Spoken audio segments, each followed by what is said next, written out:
at least from that angle. He's going to have a word with Nike about that. Or as they say in Portuguese, Nike. Nike. I wonder if he runs a sub 2-hour marathon. I wouldn't put anything past Marquinhos. Here he is, the PSG center back. Artur. Well, considering this is only the second game that these two teams have faced each other in senior level, 1-1 is not a bad result considering what happened in the first game. It was all the way back in 2003 in Nigeria. A 3-0 Brazil win with goals by Gil, Luis Fabiano, and Adriano for the Brazilians. All under Vincent Inyama, who was in goal for Nigeria that day. What a fantastic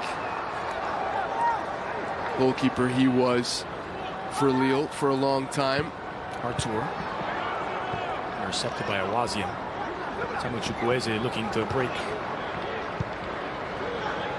Aribo, the goal scorer. He heard the footsteps of Gabriel. Aribo. A challenge from Casemiro to stop the approach of Nigeria.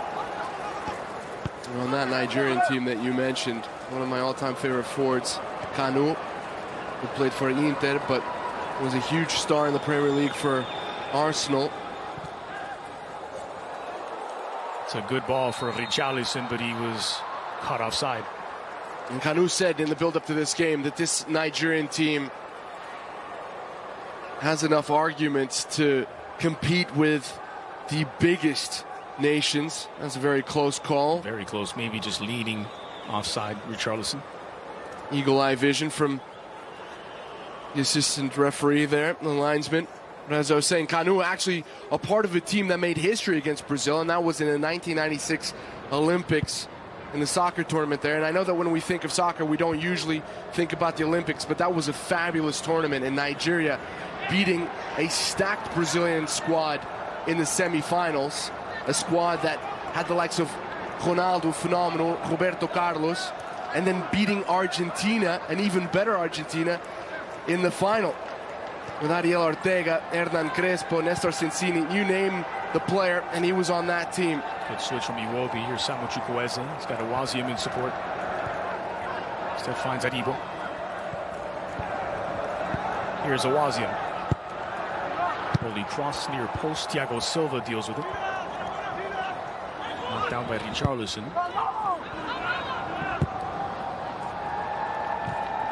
Gabriel. Artur. Now building the action forward through Dani Alves.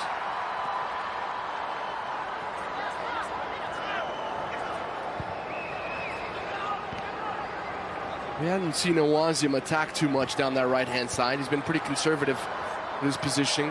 Richarlison trying to keep this alive for Renan Lodi. Ekong clears it any way he could. It has a lot to do with the fact that Renan Lodi just keeps pushing up that left wing from his left back position. Doesn't have too much defending to do, although on occasion Chukwueze did torture him. Dani Alves. There was a slack pass from Gabriel for Artur. It's last touch by, we'll say, Moses Simon. This will be a throw. A cooling break, I think, coming up here for these players. Just over 20 minutes left. They will rehydrate in Singapore. And all things considered, I think you have to say that the second half approach from Nigeria, and much of this is credit to Brazil and the kind of counter press that they've put on in this second half. But Nigeria have lacked a little bit of adventure in this second half, almost as if they came into it wanting to protect that 1-0 lead to get an historic scoreline, albeit in a friendly. I'd like to see a little bit more industriousness going forward from the African team. Temperatures in the mid-80s and humid in Kallang. Just over 20 minutes left to play, and bragging rights for grabs. And as mentioned, it was 3-0 the only other time these two teams played. Well, that was in Nigeria, and it was the first time in 38 years that Nigeria lost by 3 goals on home soil. Today giving a much better account of themselves, but there's a look at the equalizer by Casemiro after the header off the crossbar from Marquinhos. It's a header from Gabriel Jesus, forcing a great save from the keeper, who gets injured on this play as Casemiro's thundering header bounces off the woodwork and Richarlison misses an open goal. And I was going to say, no matter where Brazil plays, they always attract so many Brazilians. It seems that there are